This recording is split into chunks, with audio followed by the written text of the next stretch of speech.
Buenos días, bienvenidos a esta sesión en la que voy a presentar el programa de la Escuela de Teología de esta su universidad, la Universidad Intercontinental. Una de las cuestiones básicas antes de empezar la presentación es decir, ¿y la teología para qué? ¿Tiene algún sentido estudiar teología? Esta es una carrera, a diferencia de las carreras técnicas que sirven para hacer, esta es para darle sentido a la vida. Estas son de las que se hacen las preguntas fundamentales. ¿Qué hay abajo del por qué haces esto, por qué haces lo otro? La diferencia con otras, por ejemplo, con filosofía, es que aquí las respuestas que se dan desde la razón humana y desde la fe y la cultura.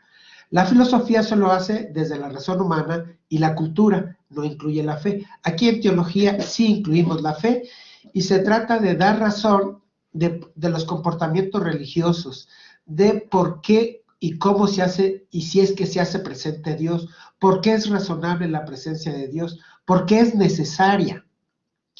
Y se estudia para ver cuál es lo que podemos, qué cosas o cuál es lo que podemos ofrecer al mundo que ningún otro saber lo puede hacer. Y de eso se trata también la teología en términos generales. Ya en términos de presentación, que es lo que voy a hacer ahorita, les iré presentando una serie de láminas para ir explicando de qué se trata. Este programa académico de licenciatura en teología. ¿Por qué estudiar teología en la UIC? Todas las escuelas de teología tienen como un perfil, una característica que las distingue de todas las demás. En nuestro caso es un perfil misionero, intercultural e interreligioso. Para decirlo, hay escuelas que dan formación a sacerdotes que se van a dedicar nada más a su zona geográfica y pastoral. Por ejemplo, la Arquidiócesis de la Ciudad de México, nada más son sacerdotes para la Ciudad de México en alguna parroquia. Hay otros, por ejemplo, la Universidad Pontificia ofrece carreras, pero tiene una perspectiva más nacional, no solo la ciudad, sino para los sacerdotes que se preparan para cualquier parroquia de la República. Lo nuestro es no solo lo local, no solo lo nacional, sino también lo internacional. Porque un teólogo que estudia aquí va a salir capacitado pues para interactuar desde una perspectiva más amplia, menos local, más intercultural, más interreligiosa, y se va a anotar en el plan de estudios que veremos al final. Otra cuestión por la que yo recomiendo estudiar aquí es por el alto nivel académico de sus docentes. El promedio es superior a la maestría. Sí hay licenciados, pero hay más doctores que licenciados, y el resto son maestros. O sea, el nivel es superior a la maestría, el promedio de la escuela. O sea, tenemos un alto nivel. Y probablemente sea esta la carrera donde más experiencia docente acumulamos. La mayoría de los profesores de aquí no tiene 2, 3, 4, 5 años. Lo sabemos que ya tenemos 30 años en la docencia. Incluso hay personas que ya tienen cerca de 50 años en la docencia aquí, ya muy mayores, pero la mayoría oscilamos alrededor de los 20, 15, 20 años de experiencia. Entonces, somos profesores ya probados. Y cada profesor no da varias materias, son especialistas. Los que son especialistas en historia de la iglesia dan historia de la iglesia. Los que son especialistas en Biblia dan Biblia. Los que son especialistas en antropología religiosa dan antropología religiosa. Y así con las diferentes áreas de nuestro plan de estudio.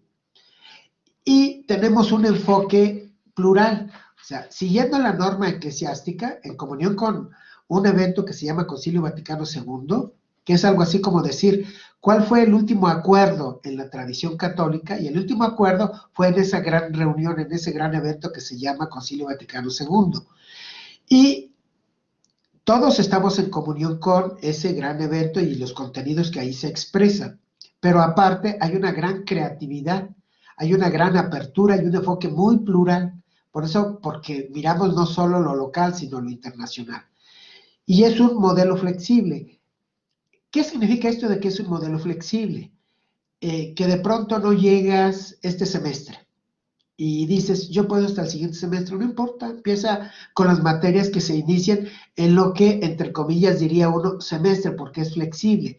Lo de semestres es tan solo para organizar, pero sí hay una trayectoria. O sea, hay cierto tipo de materias que debes llevar primero para que aproveches mejor las que siguen. Es como decir, no te vamos a dar primero las multiplicaciones y luego las sumas. Es básico que primero conozcas los números, sumas, restas, y ya después pasamos a cosas más complejas. Igual acá. Puedes empezar en el momento que llegues y se te hace una trayectoria de tal manera que no empieces con una muy fácil y luego te pasemos a una muy compleja. A eso nos referimos con flexible. ¿Cuál es el objetivo?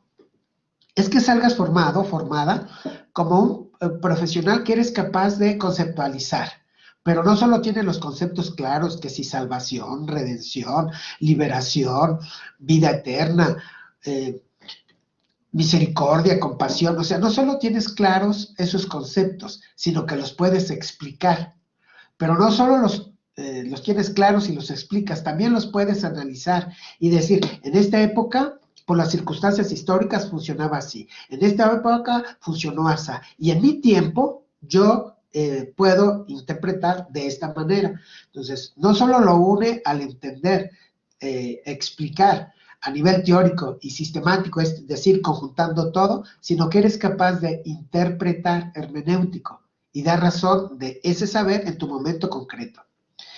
Y en un momento particular podrás aplicar con base en una sólida formación, y aquí están las áreas, la bíblica, la dogmática, que nosotros llamamos sistemática, la histórica, la pastoral y la metodológica, los conocimientos y métodos propios a los procesos de fe de las comunidades, en diferentes ambientes culturales, con la finalidad de enfrentar y resolver los problemas pastorales y sociales dentro y fuera de la propia tradición cultural y religiosa.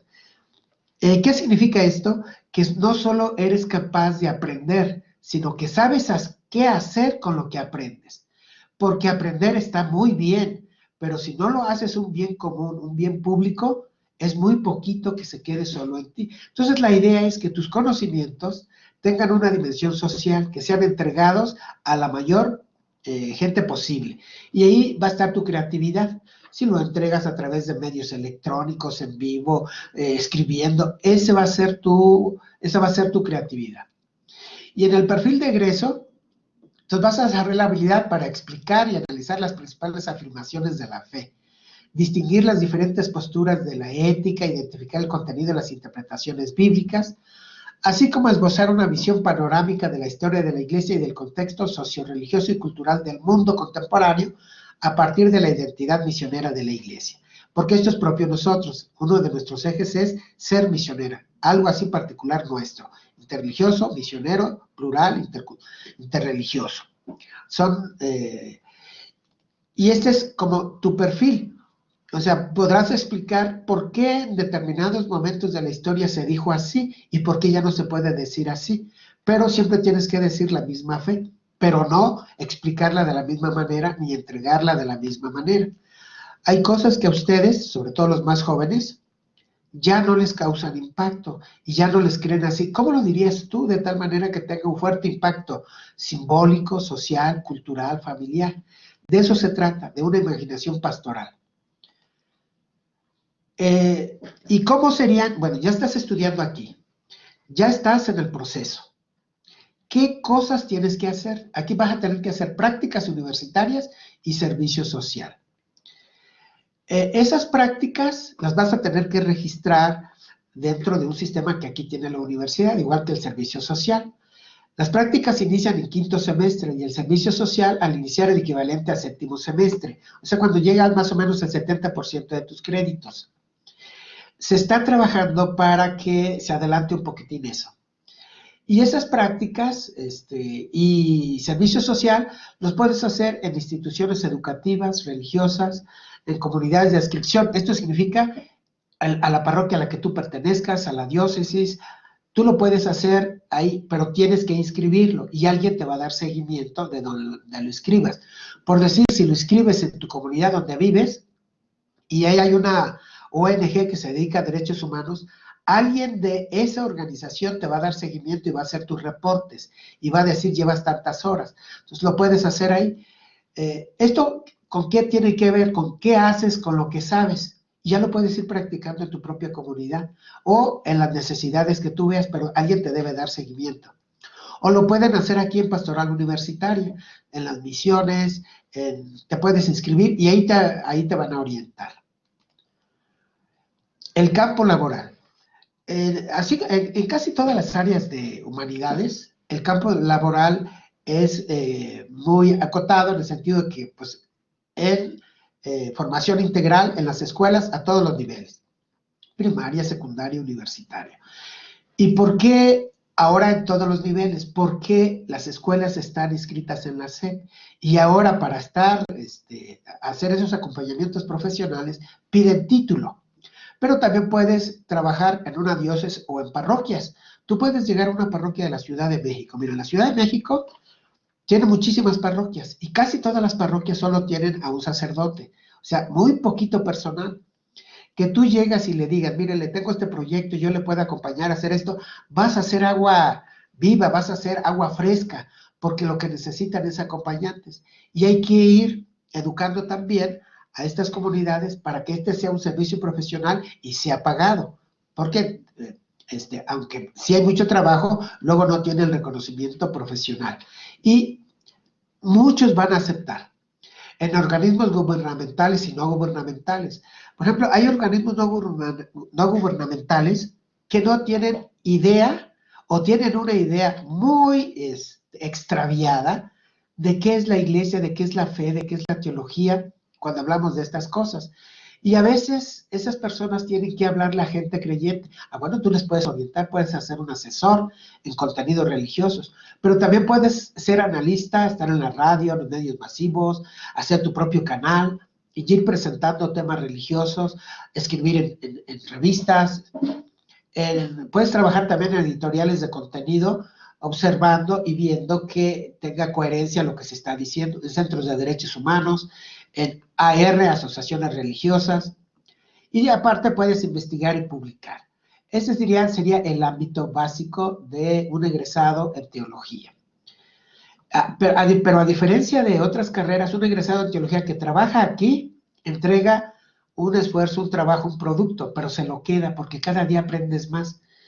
En una empresa puedes producir X o Y producto y el producto se lo queda a la empresa. Aquí no, aquí lo entregas y te lo quedas, porque tú vas a tener, eso que entregas de contenidos, tú los vas a tener y te los vas a quedar también, a diferencia de otras carreras. El idioma. Como en todas las carreras aquí en la universidad, no solo en teología, te van a pedir que acredites un idioma, dependiendo del idioma que elijas, 4 o 6 niveles. Inglés lleva 6 niveles, los demás llevan 4 niveles. Para teología se sugiere inglés, porque casi toda la literatura en teología se traduce al inglés. Entonces, yo les sugeriría que se inscriban al inglés, pero lo puedes hacer al italiano, al francés. En teología puedes llevar cualquier idioma moderno que se ofrezca aquí en la universidad. En otras carreras no, te dicen tal o cual idioma, pero en teología cualquiera y lo puedes inscribir. Bueno, la ventaja que tenemos nosotros aquí es que si eliges inglés, ya lo incluimos dentro de la planeación de horarios. Específicamente está los lunes y los jueves, y así va a seguir, porque ya es por tradición el asunto. Y así están los horarios. Esto sería básicamente una presentación general. Pero te voy a presentar ahora el mapa curricular para que tú veas exactamente cómo están organizadas las materias. Entonces, que primero déjame quitar este.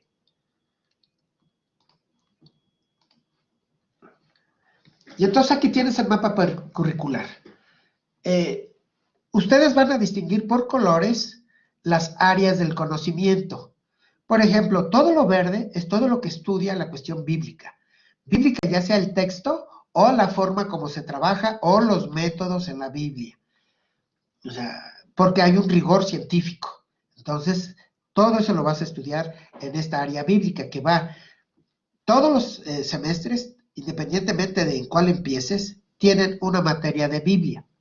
Pero vas a estudiar también historia de la iglesia. Y dices, ¿y esto para qué me sirve?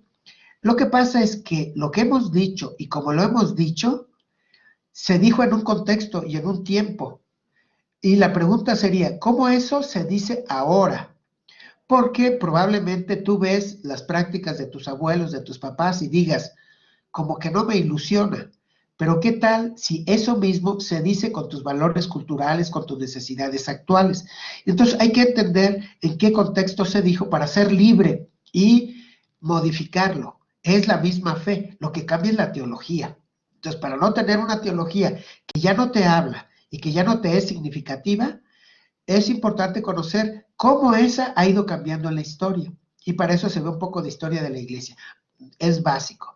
Empezando con historia de Israel para contextualizar los textos bíblicos, y luego la historia de la Iglesia Católica, porque fundamentalmente es la tradición católica en la que ponemos énfasis, aunque estamos abiertos a todas las tradiciones, para entender cómo se dijo y por qué se dijo. Un ejemplito.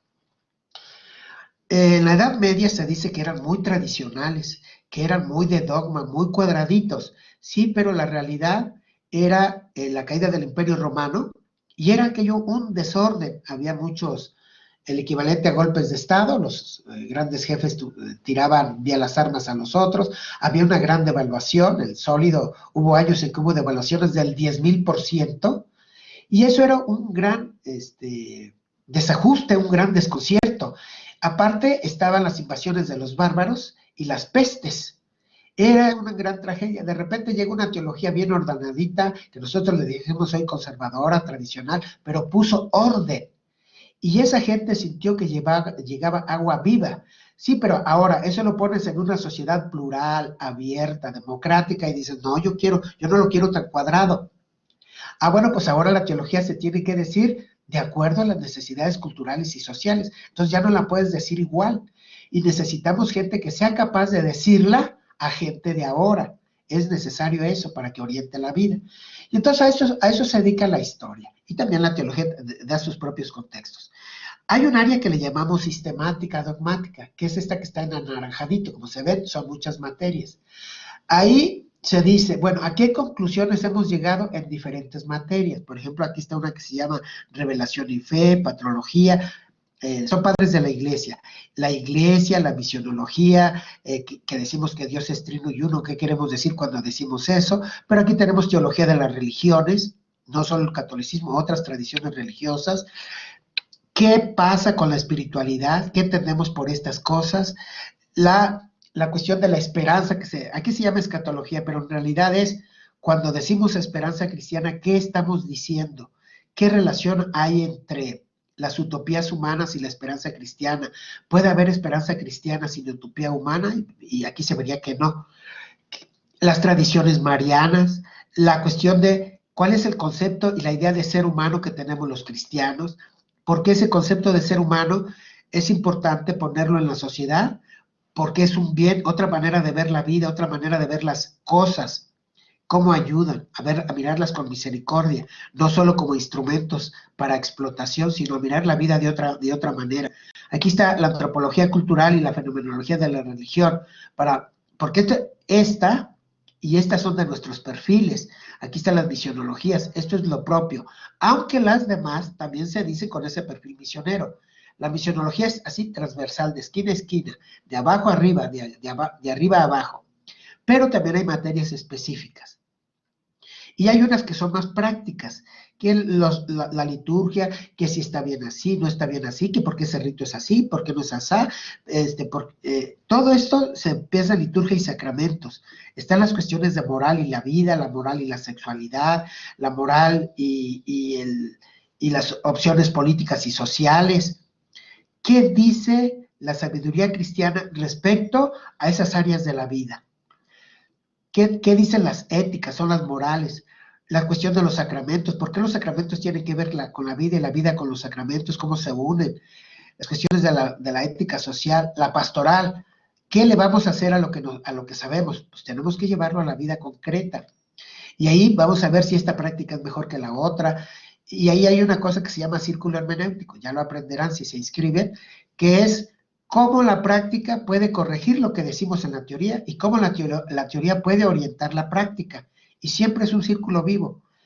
Y también se estudian cuestiones de la normativa de la iglesia, del derecho canónico.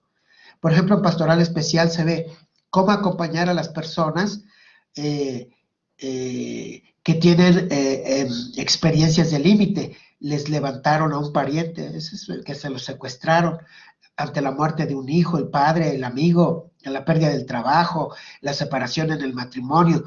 ¿Cómo se supone que desde la fe se acompañan esos eventos? No solo bastan consejos de buena voluntad, hay que dar herramientas para estas. ¿Cómo se supone que se acompaña a alguien que está en la cárcel?